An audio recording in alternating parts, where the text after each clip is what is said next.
सोचकर मैं कौन हूँ नहीं जाना जा सकता।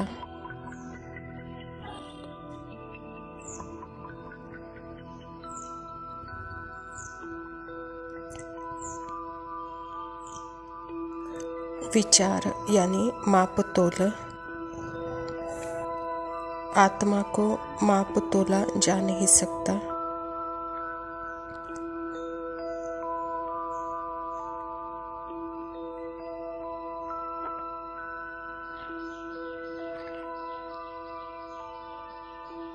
उसका आकार, उसका रंग, उसकी लंबाई, उसकी चौड़ाई शरीर का नाप तोल हो सकता है माइंड से।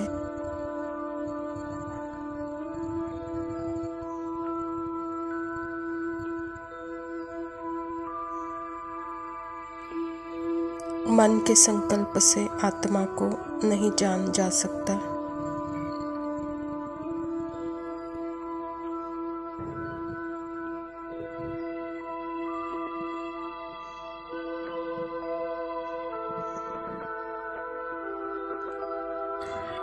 सोच की अपनी जगह है, पर जो आत्मा के सत्य को रिफाइंड अर्थात परिभाषित नहीं कर सकते।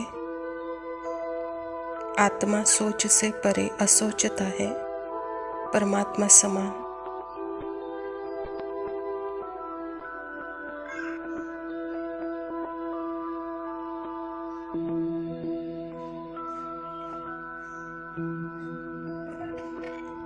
यह सत्य ही परमात्मा पहले ही दिन बताते हैं कि आत्मा का नेचर शांत स्वरूप है।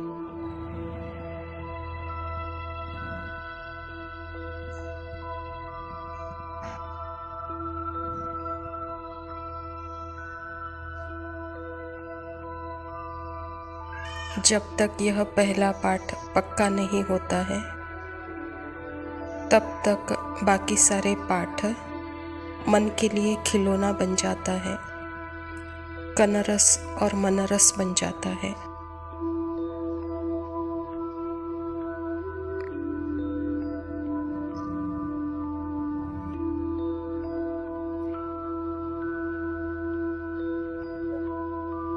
इसीलिए बाबा पूछते हैं कि तुम कौन हो? मैं आत्मा हूँ। उसका जवाब मिलता है, मन ही देता है।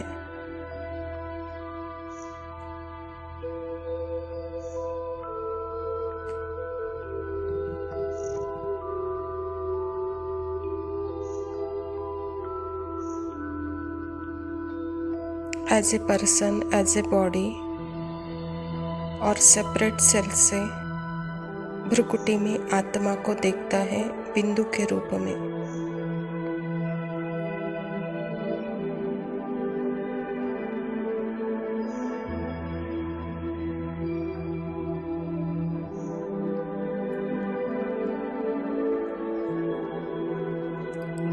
सत्य को शब्दों से नहीं देखा जा सकता।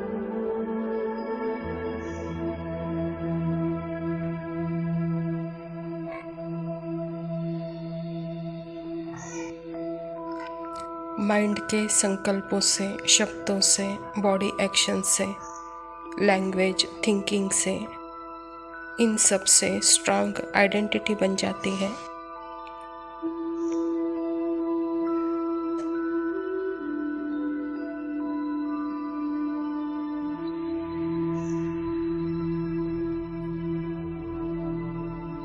और जितना आत्मा परमात्मा के साथ देखती है कि मोमेंट में रहते हुए भी बोल रहे हैं, एक्शन में आ रहे हैं, लेकिन अपनी स्टिलनेस और साइलेंस का आभास इजीली कर सकती है।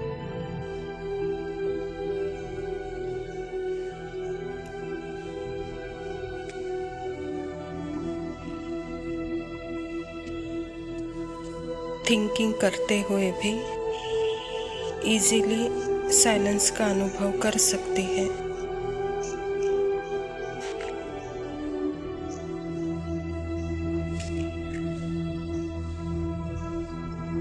इसीलिए परमात्मा की कंपनी आत्मा के लिए संजीवनी बूटी है,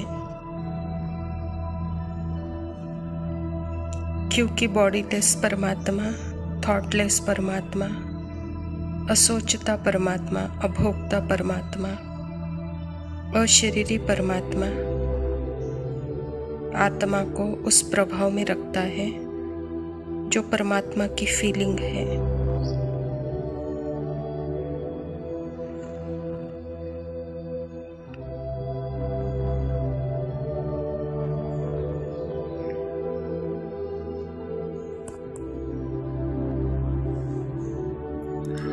आत्मा फिर अपनी अशरीरी, असोचता, अकर्ता, अभोक्ता स्वरूप को महसूस कर सकती है।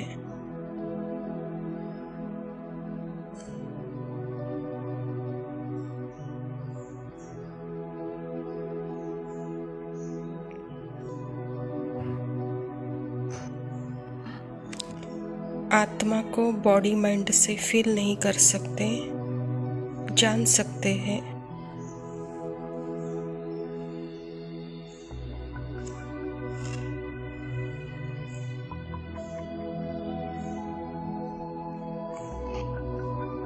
परमात्मा के दिए सत्य स्वरूप को स्वीकार कर सकते हैं।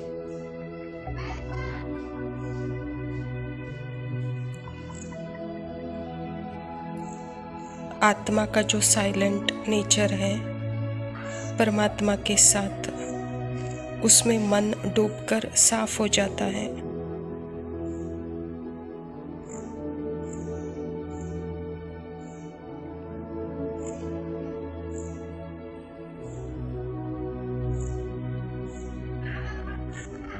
अगर आत्मा मन में डूबेगी तो फिर जैसे मन का स्वरूप बन जाएगी, फिर तो बॉडी माइंड बन जाएगी। फिर मंत्र की तरह मैं कौन हूँ, मैं आत्मा हूँ, मैं अशरीरी हूँ, मैं थॉटलेस हूँ, मैं बॉडीलेस हूँ, यह हालत होगी।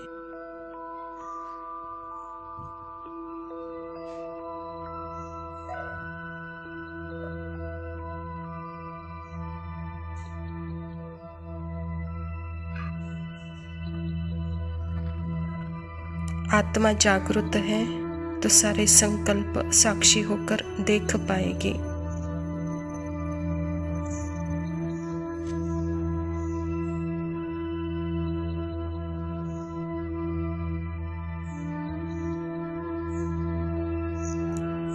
साक्षी क्यों नहीं हो पा रहे हैं, यह भी मन की कंप्लेंट है। आत्मा बिल्कुल अलग है, कोई शब्द नहीं, कोई थॉट नहीं। यह है परमात्मा के साथ का अनुभव। सत्य और असत्य क्लियर है।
ओम शांति। प्रातः मुरली बाप दादा मधुबन। मीठे बच्चे, तुम्हें बेहद की पवित्रता को धारण करना है। बेहद की पवित्रता अर्थात एक बाप के सिवाय और कोई याद न आए। स्वयं परमपिता परमात्मा शिव बाबा प्रजापिता ब्रह्मा के तन में आकर के यह ईश्वरीय विश्वविद्यालय की स्थापना की है और इस ईश्वरीय विश्वविद्यालय के द्वारा ही परमात्मा पवित्रता की डेफिनेशन बता रहे हैं। पवित्रता शब्दों में नहीं है, संकल्प में नहीं है, वह एक वाइब्रेशन है। परमात्मा के साथ की एक सुंदर क्लियर सत्य की अनुभूति है। पवित्रता ब्रह्मचर्य नहीं है, पवित्रता संपूर्ण परमात्मा के सत्य, जो परमात्मा रियल है उसकी रियल फीलिंग, उसकी रियल अनुभूति। जैसे आत्मा को भी क्लियर लगता है कि मैं भी जैसे परमात्मा समान पवित्र हूँ। यह पवित्रता टाइमलेस, स्पेसलेस, बॉडीलेस, थॉटलेस, संकल्पलेस है। यहाँ आत्मा और परमात्मा में स्पेस नहीं है, जैसे दोनों कंबाइंड है। प्रश्न है, बाप से वर्षा लेने से पहले का पुरुषार्थ और उसके बाद की स्थिति में क्या अंतर होता है? उत्तर है, जब तुम बाप से वर्षा लेते हो तो देह के सब संबंधों को छोड़ एक बाप को याद करने का पुरुषार्थ करते हो, और जब वर्षा मिल जाता है तो बाप को ही भूल जाते हो। अभी वर्षा लेना है, इसीलिए कोई से भी नया संबंध नहीं जोड़ना है, नहीं तो भूलने में मुसीबत होगी। सब कुछ भूल एक को याद करो तो वर्षा मिल जाएगा। बाबा कहता, बच्चे, परमात्मा का वर्षा लेने के समय का पुरुषार्थ और बाद का स्थिति दोनों में अंतर। परमात्मा के साथ जब रहते हैं तो जैसे संपूर्ण उसके अधिकारी, उसके खजानों के अधिकारी, अपने खजानों का अनुभव, यह है संपूर्ण परमात्मा का वर्षा। और जब आत्मा पार्ट में आती है तो वहाँ पार्ट के अनुभूति में जैसे परमात्मा को भूल जाती है। अभी परमात्मा के साथ सारे संबंध भूल करके एक परमात्मा को ही अपना संसार अनुभव करती है, लेकिन संपूर्ण वर्षा प्राप्त होने के बाद जब वह पार्ट में आती है तो परमात्मा को ही भूल करके यहाँ पार्ट की अनुभूति में वह जैसे कि खो जाती है। तो यह है दोनों का अंतर। इसीलिए अभी के समय में किसी भी संबंध में फंसो नहीं, और सारे संबंध एक परमात्मा के साथ जोड़ेंगे तो जैसे सर्व वर्षा, सर्व प्राप्ति का अनुभव, सर्व खजाना हम परमात्मा से ले सकते हैं। धारणा के लिए मुख्य सार है। पहला पॉइंट है, स्वर्ग में जाने का पासपोर्ट लेने के लिए बाप की याद से अपने विकर्मों को विनाश कर कर्मातीत अवस्था बनानी है। सजाओं से बचने का पुरुषार्थ करना है। परमात्मा के साथ जब आत्मा है तो जैसे कर्मातीत, संकल्पातीत है। यह परे की स्थिति ही जैसे सजाओं से मुक्त का अनुभव कराता है, विकर्म से मुक्त का अनुभव कराता है। तो यह स्थिति ही जैसे स्वर्ग का पासपोर्ट है। अगर यह स्थिति नहीं होगी अंत के समय में तो बाबा कहता जैसे पासपोर्ट कैंसिल हो जाता है, सजा का अनुभव करना पड़ेगा फिर। दूसरा पॉइंट है, ज्ञानवान बन सबको रास्ता बताना है। चैतन्य लाइट हाउस बनना है। एक आँख में शांति धाम, दूसरी आँख में सुख धाम रहे। इस दुख धाम को भूल जाना है। यह सुख धाम, दुख धाम, शांति धाम, यह सब संकल्पों का मैप है जो परमात्मा आत्मा के अंदर का मैप दिखा रहे हैं। यह सारे मैप आत्मा के अंदर ही है। शांति धाम कोई बाहर नहीं है, शांति धाम मुझ आत्मा के अंदर ही है। जो मैं संकल्प करती हूँ तो वह अनुभव होता है। यह है मन की हाईएस्ट स्थिति। इसको मन का हाईएस्ट निराकारी मन का अनुभव कह सकते। तो इस अवस्था से परे बाबा कहता है चैतन्य लाइट हाउस की अनुभूति करो। वरदान है, हर आत्मा को ऊंचा उठाने की भावना से रिगार्ड देने वाले शुभ चिंतक भव। बाबा कहता, हर आत्मा के प्रति श्रेष्ठ भावना अर्थात ऊंचा उठाने की व आगे बढ़ाने की भावना रखना अर्थात शुभ चिंतक बनना, अपनी शुभ वृत्ति से शुभ चिंतक स्थिति से अन्य के अवगुण को भी परिवर्तन करना, किसी की भी कमजोरी व अवगुण को अपनी कमजोरी समझ वर्णन करने के बजाय व फैलाने के बजाय सामना व परिवर्तन करना, यह है रिगार्ड। समाना और परिवर्तन करना, यह है रिगार्ड। बड़ी बात को छोटा बनाना, दिल शिकस्त को शक्तिवान बनाना, उनके संग के रंग में नहीं आना, सदा उन्हें भी उमंग उत्साह में लाना, यह है रिगार्ड। ऐसे रिगार्ड देने वाले ही शुभ चिंतक हैं। आत्मा जब रियल परमात्मा के अनुभूति में होती है तो जैसे सदा ही वह शुभ चिंतक है, वह दूसरे की कमजोरी अपनी कमजोरी अनुभव करते हैं। दूसरों को सामना करने के बजाय खुद के परिवर्तन को वह पहले प्रामुख्यता देती है, यही है रिगार्ड। वह बड़ी बात को छोटी बात, दिल शिकस्त को शक्तिवान बनाकर उसके संग के प्रभाव में न आकर सदा परमात्मा के संग में रहते अन्य को भी उमंग उत्साह में लाती हैं, यही है उनके प्रति रिगार्ड। स्लोगन है, त्याग का भाग्य समाप्त करने वाला पुराना स्वभाव संस्कार है, इसीलिए इसका भी त्याग करो। मैंने समर्पण किया है, इस समर्पण का भी समर्पण हो। तो बाबा कहता, यह सबसे बड़ा त्याग हो। अच्छा मीठे मीठे सिक्के दे बच्चों प्रति माता पिता बाप दादा का याद प्यार और गुड मॉर्निंग। रूहानी बाप की रूहानी बच्चों को नमस्ते। हम रूहानी बच्चों की रूहानी बाप दादा को याद प्यार और नमस्ते। लव यू बाबा, शुक्रिया। ओम शांति।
बघतात निर्गुण माझ्याकडे